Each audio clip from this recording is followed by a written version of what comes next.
சாந்தம். Praise the Lord. கனிவுடையோர் பேறு பெற்றோர், ஏனெனில் அவர்கள் நாட்டை உரிமை சொத்தாக்கிக் கொள்வர். மத்தேயு எழுதிய நற்செய்தி 5வது அதிகாரம் 5வது இறைவார்த்தை. அதாவது, சாந்த குணமுள்ளவர்கள் பூமியை சுதந்திரித்துக் கொள்வார்கள். ஆம், வீட்டையோ நாட்டையோ அல்ல, பூமியையே சுதந்திரித்துக் கொள்வார்கள். அப்படி பூமியில் உள்ள அனைவரது உள்ளங்களையும் சுதந்திரித்துக் கொண்டவர்கள்தான் அன்னை தெரசா. சமாதானத்திற்காக உலகின் உயரிய விருதான நோபல் பரிசை வென்றவர்கள். அவர்கள் உள்ளங்களை உரிமையாக்கி கொள்ள செய்த காரியம் என்ன? இறை பக்தியுடன் கூடிய எளிய, அமைதியான, சாந்த குணமுள்ள சமூக சேவை. அவர்களின் சாந்த குணத்திற்கு ஒரு எடுத்துக்காட்டு அவர்கள் வாழ்க்கையில் நடந்த ஒரு சம்பவம். தன் அனாதை குழந்தைகளுக்காக ரொட்டி கேட்டு ஒரு ரொட்டி கடைக்காரரை அணுகிய பொழுது அவர், இதோ தருகிறேன், இதை வாங்கிக்கொள் என்று சொன்ன பொழுது அவர்கள் ஆசையோடு தன் கையை நீட்ட அவர் அன்னை தெரசாவின் கையில் துப்பினாராம்.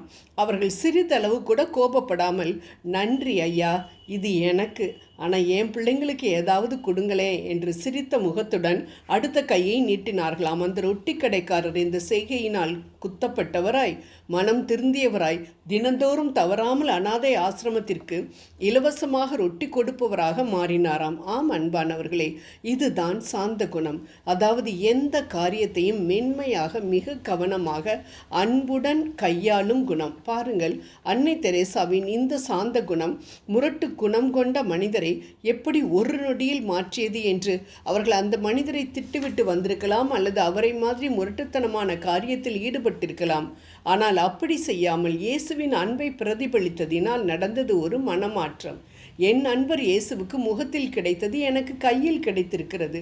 இயேசு மன்னித்தது போல நானும் மன்னிக்கத்தானே வேண்டும் என்று அவர்கள் நினைத்திருக்கக்கூடும். அன்பானவர்களே, நம்மை அன்னையின் இடத்தில் வைத்து பார்த்தால் அவர்களைப் போல் நாம் நடந்திருப்போமா? யோசிப்போம். சாந்தத்தை குறித்து ஒரு இடத்தில் கேட்ட காரியம் நன்றாக இருந்தது. அதாவது, gentleness is a strong hand with a soft touch.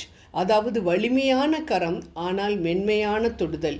இந்த சாந்த குணம் கணவனிடமோ மனைவியிடமோ காணப்படவில்லை என்றால் அவர்கள் குடும்பம் அநேக பிரச்சனைகளை சந்திக்க வேண்டிய சூழ்நிலைக்கு தள்ளப்படுவதை நாம் காண்கிறோம்.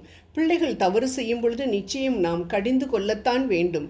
நீதிமொழிகள் 23:13 மற்றும் 14. ஆனால் சாந்தமின்றி, ஞானமில்லாமல் அந்த பிள்ளையை கையாண்டால் அதன் விளைவுகள் மோசமானதாகத்தான் இருக்கும். அநேக பெற்றோர்கள் சொல்லக்கூடிய காரியம், நான் அவனுடைய நல்லதுக்கு தானே சொன்னேன் என்று. ஆம், நல்லதைத்தான் சொல்கிறோம், ஆனால் நல்ல விதமாக சொல்கிறோமா என்பதுதான் முக்கியம். இதற்கு தான் ஆண்டவரின் ஆலோசனை தேவை. கட்டாயம் திருத்தப்பட வேண்டிய காரியம் ஒன்று நம் மகனிடம் காணப்படுகிறது என்று வைத்துக்கொள்வோம். அதை கையாள்வதற்கு முன் நாம் ஆலோசனை கர்த்தர், என் நாமத்தினாலே எதை கேட்டாலும் நான் தருவேன் என்று சொல்லும் ஆண்டவரிடம் ஜெபத்தில் கேட்போம். ஆண்டவரே, என் மகனின் போக்கு சரியில்லைப்பா, நான் எவ்வளவோ சொல்லி பார்த்துட்டேன், கேட்க மாட்டேன்றான்ப்பா, எப்படி இதை கையாள்வது என்பதே எனக்கு தெரியவில்லை, நீங்கள் தான் எனக்கு உதவி புரிய வேண்டும் என்று கேட்கும் பொழுது மிகவும் அருமையாக நமக்கு கற்றுத்தருவார். ஒன்று மட்டும் நிச்சயம் அன்பானவர்களே, அவர் ஒருபோதும் அவனை நல்லா 4 சாத்து நல்லா திட்டினாதான் அவன் உருப்படுவான் என்று சொல்லவே மாட்டார்.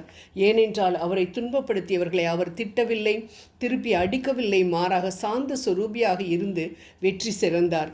இந்த இடத்தில் ஆண்டவரால் வல்லமையாக தற்பொழுது பயன்படுத்தப்பட்டு கொண்டிருக்கும் ஊழியர் ஒருவர் சொன்னதை பகிர்ந்து கொள்ள ஆசைப்படுகிறேன். அவரின் வாலிப நாட்களில் அவர் பயங்கரமாக குடிச்சிட்டு பெரிய ரவுடியாக கத்தியோடு தான் வீட்டுக்கு போவாராம். அவர் அம்மா அவங்கள ஒரு நாள் கூட திட்டினதே இல்லையாம். ஆனால் இரவு நேரத்தில் அவர் படுக்கைக்கு அருகில் முழந்தாற்படியிட்டு ஜெபம் மட்டும் செய்து கொண்டிருப்பார்களாம். அதற்கும் அவர்களை திட்டுவாராம். ஆனால் அவர்கள் மறுத்து ஒரு பேச்சு கூட பேச மாட்டார்களாம். அன்பானவர்களை, ஜெபத்தை கேட்கும் நம் தேவன் அந்த பக்தியுள்ள தாயின் வேண்டுதலுக்கு செவி கொடுத்தார். அந்த மகனை மாற்றி ஒரு பெரிய ஊழியக்காரராக மாற்றிவிட்டார். நாம் நினைக்கிறோம், நாம் பேசினால், திட்டினால், உதைத்தால் காரியம் மாறும், மனிதர்கள் மாறுவார்கள் என்று. ஆனால் தேவன் நினைத்தால் மட்டுமே காரியம் மாறும் என்பதை ஆழமாக நம்பி நாம் நம் ஆண்டவரை போல் சாந்த குணத்தோடு மனிதர்களை அணுகினால் நிச்சயம் பேச்சால் சாதிக்க முடியாததை நம் ஜெபத்தினாலும் சாந்த குணத்தினாலும் சாதிக்க முடியும். ஜெபம் செய்வோம்.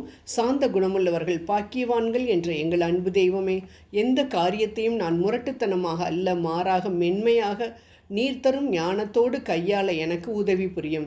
என் வீட்டிலும், வேலை பார்க்கும் இடத்திலும், சமுதாயத்திலும் உமக்கு சாட்சியாக வாழ தேவையான இந்த சாந்த குணம் என்னை அலங்கரிக்க கிருபை புரியும். ஆமேன்.